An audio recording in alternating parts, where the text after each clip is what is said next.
précise insiste toujours avec Frédéric Bérard. Il est en studio avec nous, live depuis la rue Dupont, à Mont-Laurier. Salut, Frédéric Bérard. Excuse-moi, oui, depuis la rue Dupont. Oui, monsieur. Il est tellement pas habitué que j'ai pas ouvert ton micro, tu vois. C'est pas grave. Hein? J'avais ouvert le micro du Zoom. Bon. Depuis sa chambre d'hôtel. Prends une bonne gorgée. Fred, on est content que tu sois là. Parce que là, merci. C'est pas qu'on n'aime pas tes autres visites, mais celle-là, elle est plus percutante. Elle a quelque chose de particulier parce que tu viens donner un spectacle. Tu sais, c'est comme pas rien, là. Non, mais moi, ça m'émoustille. Ben oui, mais émoustille-toi tant que tu veux. Mais là, tu vas m'angoisser si tu continues. Faire payer des gens, même si c'est pas une fortune, là, c'est très raisonnable, les billets pour ton show, pour assister à quelque chose. Donc, il y a évidemment une préparation, il y a du travail derrière ça. Il y a eu des voyages accumulés, il y a eu un bagage de choses, de vécu que tu vas nous partager ce soir. C'est un peu ça le but de la soirée. Là. Oui, absolument. Il y a un auditeur très gentil qui vient de m'écrire, il dit « J'ai hâte de voyager avec toi ce soir. » Ça va être ça. Là. On fait un petit voyage...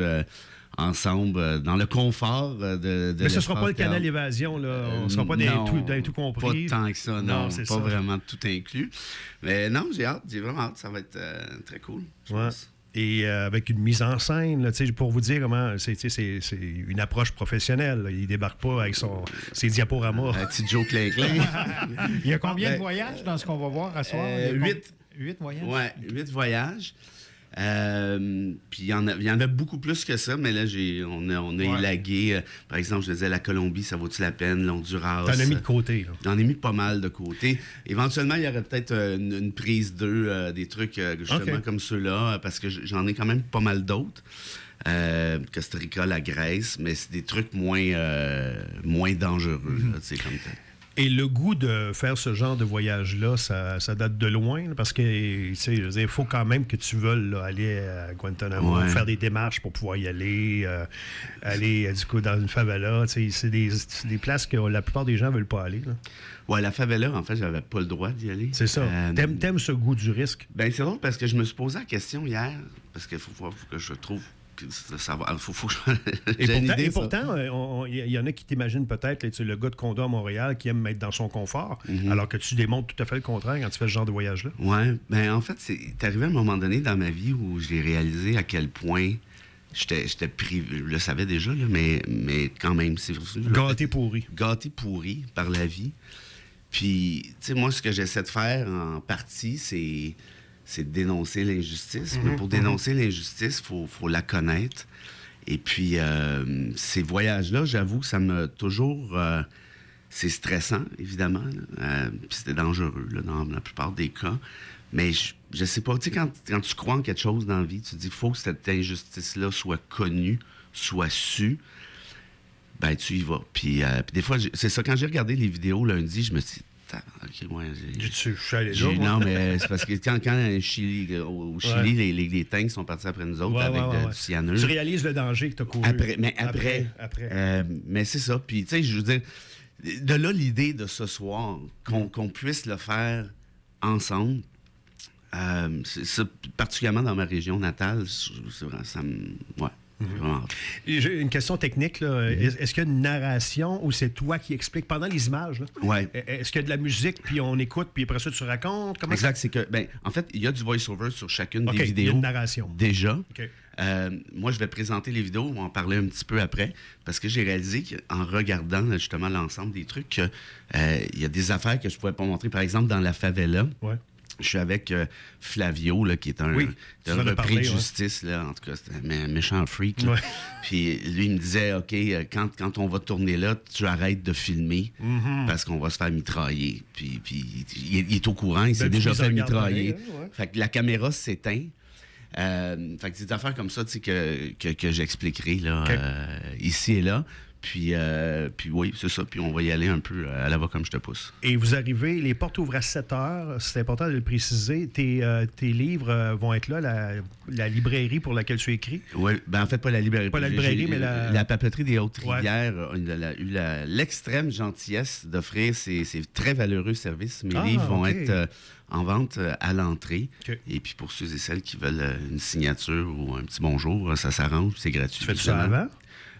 Ils vont être là avant et après. Donc, s'il y en a qui aiment mieux le faire signer après, ce sera toi, après. On peut-tu te rencontrer maintenant? Oui, je vais être là avant, moi, jusqu'à la dernière minute. Là. J'essaie de ne pas prendre trop de bière. Ah oui. Fait que fais pas exprès. Avant d'aller voir ta masseuse, tu vas prendre quelques instants. Fais pas comme si c'était... Ouais, c'est ça. C'est beau le message. Y a-tu des voyages, je me demande, Fred, que tu voulais faire finalement à la dernière minute, t'as changé d'idée parce que là, tu t'évaluais que les risques étaient vraiment trop, puis t'as dit non, je ne vais pas là.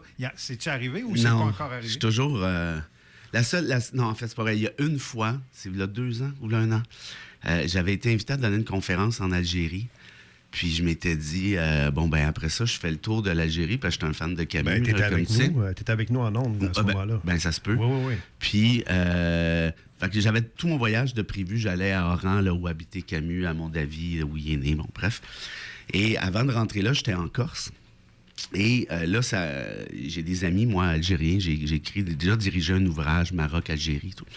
Et là, il y en a qui ont commencé à m'écrire. Ils disent, OK, là, tu peux pas venir. Je dis, comment ça, je peux pas venir? Le gouvernement algérien, depuis une couple d'années, là, ce sont des islamistes fêlés. Là, et tu étais sur une île à ce moment-là. Oui, exact. Et j'ai dit, voyons donc. Et là, ils m'envoyaient des messages comme quoi que en rentrant, il allait... parce que, vous n'êtes pas obligé de le croire, mais vous ne le croyez pas, mais apparemment, je suis connu en Algérie francophone, là, parce que quand tu fais un livre avec... Moi, comme Mario Pelcha, d'ailleurs. Il y a tout de Mario Pelcha. J'exagérerais pas, là, mais vu que j'ai fait des trucs avec les Berbères, puis les Berbères, là-bas, c'est la langue minoritaire proscrite. Hein. Ils n'ont pas le droit de parler le berbère. Puis moi, j'ai fait un livre avec eux. Fait qu'évidemment, c'est un peu comme j'avais fait un doigt d'honneur au régime islamiste. Vous avez compris ça? Fait que là, on m'a envoyé des screenshots qui disaient, je pense que je les avais envoyés, Serge, qui disaient, s'il vient ici, il va se faire saisir son téléphone, il va se faire saisir son ordinateur. Et là, je dis, OK, mais là, moi, qu'est-ce que tu veux que je fasse? Pas de téléphone, pas d'ordinateur. Et là, il y a des cas d'empoisonnement par l'eau et tout. Et au même moment, il y a 2 profs algériens qui s'en allaient donner une conférence à Paris qui sont disparus. Et là, j'ai fait, OK, qu'est-ce que je fais avec ça? J'avais encore envie d'y aller. Puis je me suis dit, j'avais pensé à une manière, je ne vais pas débarquer à Alger, je vais débarquer dans une autre ville, puis je vais rentrer en autobus. Et ma très valeureuse agente, Claude Durocher, qui est un peu, je te dirais, ma grande sœur en quelque sorte, qui a dit, là, mon petit pit, je t'ai jamais dit quoi dire. Non. Je t'ai jamais dit quoi dire, je t'ai jamais dit quoi faire. Ça, t'étais avec nous. Mais, si tu te pointes là, ça va vraiment mal finir. Ton billet d'avion est acheté cet après-midi, tu reviens demain, puis je veux pas entendre un mot. Puis là, je me suis dit, c'est vrai que là, ça commence à être rock'n'roll. Dans ton entourage. Peut-être un peu, oui. Ouais. Mais ceci dit, je vais y aller en Algérie, crois-moi, je sais juste pas comment encore. Partie remise. OK. Les salauds.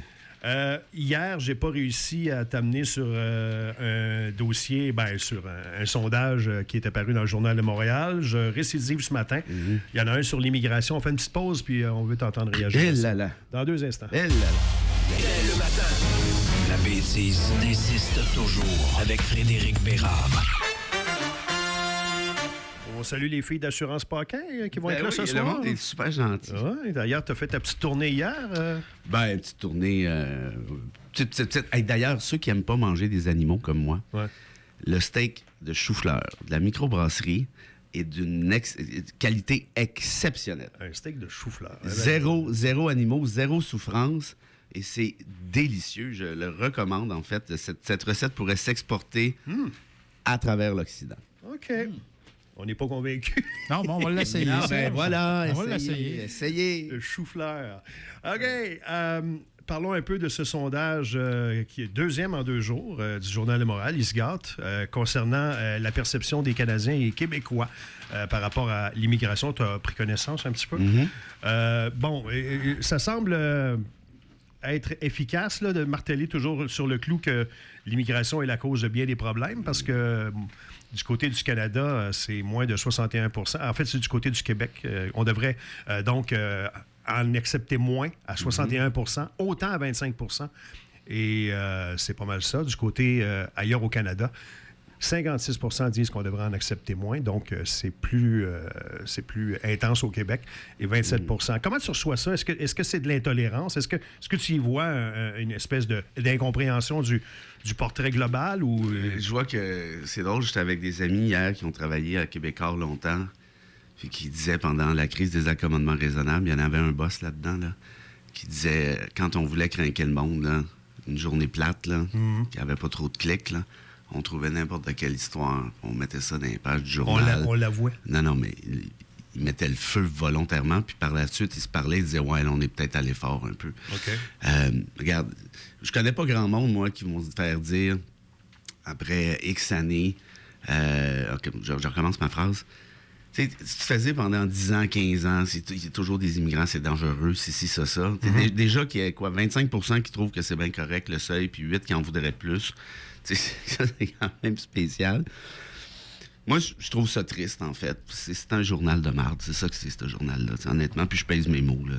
C'est un torchon, ça. Honnêtement, c'est tout ce que j'ai à dire. Mais tu pointes pas du doigt les 60 les 61 Ben non, tu remarqueras, j'ai jamais, moi, critiqué, en tout cas pas avec véhémence, la population. Tu sais, c'est le contrôle médiatique que j'aime pas. Tu sais, moi, hier, je me suis promené un peu à Mont-Laurier, là, des immigrants, là, j'en ai cherché. Là, c'est d'autres, je n'ai pas vu bien. Il y en a quand même un petit peu plus. Ouais. Oui, avec la... Ils sont rendus à 4. Ouais. Non, mais c'est sûr que c'est rien de comparable. Non, mais tu veux-tu gager que dans bien des gens de région qui répondent à ce sondage-là, qui n'ont jamais vu d'immigrants de leur vie, vont dire « Ah là, on en a trop. » Ah oui, mais c'est ça que je te dis. Moi, je ne veux même pas participer à cette thèse. Ça commence à être moins vrai, cette thèse-là. Laquelle? Ben, que les gens n'ont jamais vu d'immigrants. Là. Non, mais j'exagère. Je sais. Explique-moi donc, à Mont-Laurier, en quoi les immigrants ont changé quelque chose. Tu sais, tu disais d'entrée de jeu, c'est la faute des immigrants selon le sondage. Dis-moi une affaire qu'un immigrant aurait changé à Mont-Laurier négativement. Moi, c'est ma perception. Si c'est la mienne, ça doit être celle de bien des gens. Là. Qu'on veut faire passer tout le problème sur le dos de l'immigration. Ben, moi, ce que je connais des immigrants de Mont-Laurier, c'est Michel Adrien, qui a été maire pendant 3-4 mandats. Maurel Athos, qui a son restaurant depuis 40-50 ans. Il y a le Libanais en face. À côté. À part de ça. Peut-être les Marocains qui travaillent pour Max Meyer. Ouais. Sinon, quoi, il y a peut-être une infirmière haïtienne. Il y a chez Pitre aussi, pendant un saisonnier. Ouais, ben, d'ailleurs, vous en parlerez à Pitre, là. Si vous n'avez pas des travailleurs qui viennent d'Amérique centrale... On fait quoi? Il y en a 600, là. Si vous n'avez pas ça... Les petits fruits, là, ben, à quatre pattes. Là, mais sais-tu que Michel Pitt, sa ferme, c'est la plus grande productrice de petits fruits au Canada? C'est pas rien. Ouais. Mais enlève, puis là c'est pas lui qui dit ça, là, c'est moi, là, je l'assume, je le présume plutôt. Enlève les travailleurs de l'Amérique centrale, puis qu'est-ce qui se passe avec une ferme comme celle-là? Puis pas juste chez Michel Pitt, là, à travers le Québec. En connais-tu tant que ça, des Québécois, toi, qui vont se mettre à genoux des maringouins pour ramasser des framboises? S'il y a une place où on peut pas dire qu'ils sont des voleurs de job, là, comme certains disent... Mais j'en ai une autre, moi. Veux-tu qu'on enlève les Haïtiennes des jobs d'infirmières à Montréal, ou de préposés aux bénéficiaires? On peut le faire. Mais le point de mieux les accueillir... Ah, mais ça, moi, je suis d'accord. Ouais. Le problème, évidemment, puis tu vois, quand le gouvernement libéral de Couillard avait coupé dans la francisation, ça, c'est une erreur magistrale, parce que nous, au Québec, contrairement à ailleurs, au Canada, souvent, pas tout le temps, mais souvent, on a un enjeu supplémentaire, qui est celui de la langue. Fait qu'évidemment, quand on a des immigrants d'Haïti, du Maroc, bien, c'est parfait. Ils parlent déjà la langue. Quand ils viennent d'autres endroits, parfois, c'est un peu plus compliqué. Fait qu'on a cet effort-là à faire côté francisation. Puis on l'a fait pendant longtemps. Sais-tu, c'est parce que ça, cette affaire-là, quand je te dis que c'était vraiment le journal de boîte, le journal de Montréal, là, c'est que c'est relativement nouveau. Parce que quand tu regardes, en 1979, vous étiez nés, les gars? Oui. Bon. Un petit peu. Jacques Couture. Jacques Couture a été un très grand ministre de l'Immigration pour René Lévesque, avec Gérald Godin en même temps, le poète. Ces deux-là, ensemble, là, avec Lévesque, avaient ouvert les bras, grands ouverts, justement, face aux Boat People vietnamiens. Le film de Kim Thuy, là, c'est justement là-dessus. On est allé à Granby, ils ont été super bien accueillis parce que les Québécois, contrairement à ce qu'on peut penser parfois dans des articles comme ceux-là, sont généreux, sont ouverts. C'est juste qu'ils veulent avoir... T'sais, si tu l'as dit, pendant 10 ans, l'immigrant va voler ta job, ton logement, puis ta langue, puis il va te manger, bien, ça se pourrait qu'il y en ait qui finissent par avoir peur. Mais si tu changes le discours, comme faisait René Lévesque, tu dis, regarde, c'est des Vietnamiens là, qui ont traversé la planète, ou à peu près, parce pour venir vivre ici, puis tu vas voir, à Granby, ils vont apprendre le français, puis ça va bien aller. Puis sais-tu quoi? Kim Thuy, là, je veux dire, c'est une pas pire réussite. Boucard Diouf, pas pire. Danny Laferrière, il est membre de l'Académie française. T'sais, c'est pas des maudites farces. Mais ce sont des Québécois, ces gens-là. Tout à fait. Fait que pourquoi on parle jamais, ou à peu près, des beaux succès d'immigration, puis on parle plutôt de « Ah, mais là, regarde, c'est leur faute, là, ci, là, ça. » Vous n'avez même pas d'exemple concret en région, comme quoi que ça sera faute des immigrants en plus. Et il y a une bonne nouvelle ce matin que pour ce qui est des immigrants, ils vont avoir droit à l'accès aux garderies subventionnées. Ça a pris une décision de la Cour d'appel. Oui, mais je cherche l'article dans pour le journal. battre le gouvernement Legault. Ouais. Et la réalité, c'est que ces gens-là, puis l'autre affaire, si vous voulez regarder ça de manière purement économique, là, parce qu'il y en a qui aiment mieux le faire comme ça, puis c'est bien correct. Moi, je vois l'aspect humain. Il y en a qui veulent l'aspect calculatrice. On peut faire l'aspect calculatrice. Rentrez-en plus des immigrants demain, là. L'économie du Québec va faire crouch, parce que c'est vital pour être capable de payer les petites pensions qui s'en viennent. Mais il n'y a pour personne passer qui les en veut grosses- plus, Fred. Là, tu vas à l'extrême. Non, mais Ouais. je comprends, mais je te dis juste, vu que les Québécois de souche, appelons ça comme ça, ne font plus d'enfants, Ouais. la courbe démographique C'est là, sûr. est vraiment facile à analyser. C'est Là. sûr. Si ça continue comme ça, l'économie du Québec va s'effondrer. Puis là, je te parle pas juste des fermes comme Pitt, là, je te parle d'à peu près pour n'importe quel job, dans les écoles, dans les hôpitaux et autres. Puis moi, c'est juste ça. J'aimerais ça qu'on arrête d'essayer de faire de la marchandisation avec ça, puis de l'instrumentalisation politique. C'est des humains qui nous ont choisis, là, à quelque part. Puis on est généreux, puis ils sont contents de venir ici parce qu'on a de l'allure, là. On s'entend bien. Mais on peut-tu arrêter de dramatiser puis d'essayer de faire un show avec ça? Merci. Ouais. Tu restes avec nous? Tu vas pas loin? Ah ouais. À la demande de ton ami Laurent, c'est l'heure de la petite vite. Ah là là là. Salut, Laurent. Laurent, garde-toi.